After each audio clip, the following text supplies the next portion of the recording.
Foucault's Pendulum in the Portland Convention Center. This is a replica of what was built in 1851 by Léon Foucault.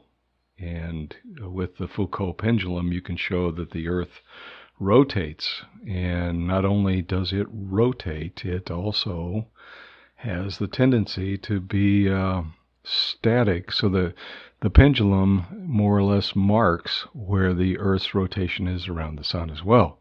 So it moves relative to the Earth's rotational spin and then also the revolutions that it makes around the Sun. Pretty spectacular sort of invention. It led to the gyroscope in 1852. And so this experiment actually shows that rotation is more or less static in the polar area. So if you were at the North Pole, you would see this make one set of swings, several sets of swings, I guess you could say, across the entirety of the span, the circle that surrounds the pendulum here.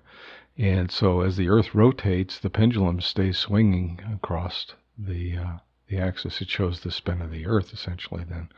And then if you experiment with it long enough, you would see that in 1 year, and this of course is electromagnetic to keep the pendulum swinging at a constant rate, but in the course of 1 year you would see where it is relative to the other,